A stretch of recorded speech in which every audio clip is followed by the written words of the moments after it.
સુરેન્દ્રનગર રાજ hotel નજીક બક્ષીપંચ મોરચાના નીજા હેઠળ રાહુલ ગાંધીના પુતળાનું દહન કરાયું। કોંગ્રેસ આગેવાન રાહુલ ગાંધીએ પીએમના જાતિ અંગે નિવેદન આપવાથી લોકોમાં રોષની લાગણી ફેલાઈ છે, ત્યારે સુરેન્દ્રનગર ખાતે ભાજપ આગેવાન અને ભાજપ બક્ષીપંચ મોરચાએ રાહુલ ગાંધીના પુતળાનું દહન કરી વિરોધ નોંધાવ્યો હતો। કોંગ્રેસના આગેવાન રાહુલ ગાંધી હાલ ભારત જોડો યાત્રા પર છે, ત્યારે તેઓ પીએમ નરેન્દ્રભાઈ મોદીના જાતિ અંગે વિવાદિત નિવેદન આપતા લોકોમાં અને ભાજપ આગેવાનોમાં રોષની લાગણી ફેલાઈ જવા પામી હતી, જેના પડઘા સમગ્ર ઝાલાવાડમાં પણ પડતા વિરોધ થઈ રહ્યો છે। ત્યારે શહેરના રાજ હોટલ ચોક ખાતે વડાપ્રધાન નરેન્દ્ર મોદી વિરુદ્ધ રાહુલ ગાંધીએ બક્ષીપંચ ન હોવાનું અને બક્ષીપંચ ના હોવાના નિવેદનના વિરોધમાં બક્ષીપંચ મોરચા અને ભારતીય જનતા પાર્ટી દ્વારા રાહુલ ગાંધીના પુતળા દહન કરી વિરોધ નોંધાવ્યો અને આગેવાનોએ રાહુલ ગાંધી માફી માંગે તેમજ હાય રે રાહુલ હાયના સૂત્રોચ્ચાર કરી વિરોધ પ્રદર્શન કર્યું। કાર્યક્રમ દરમિયાન નગરપાલિકા પ્રમુખ જિજ્ઞાબેન પંડ્યા, બક્ષીપંચ મોરચાના પ્રમુખ પ્રદીપભાઈ વસ્તાણી, ચેરમેન જીતેન્દ્રસિંહ ચાવડા, અશોકસિંહ પરમાર, નિલેશભાઈ શેઠ સહિત મોટી સંખ્યામાં કાર્યકરો, હોદ્દેદારો તેમજ આગેવાનો ઉપસ્થિત રહ્યા। બ્યુરો રિપોર્ટ મહેશભાઈ ઉતરિયા, સુરેન્દ્રનગર।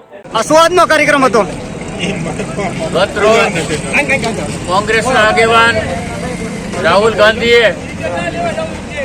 ભારતના લોકલાડીલા વડાપ્રધાન શ્રી નરેન્દ્રભાઈ મોદી ઓબીસી સમાજના નથી એવું જે સ્ટેટમેન્ટ કર્યું છે એ એમની બુદ્ધિનું પ્રદર્શન તેમને કર્યું છે અને સુરેન્દ્રનગરનો ઓબીસી સમાજ, ભારતીય જનતા પક્ષનો ઓબીસી મોરચો આજે રાહુલ ગાંધી માફી માંગે એ કાર્યક્રમ કરી અને રાહુલ ગાંધીના પુતળાનું દહન કર્યું છે।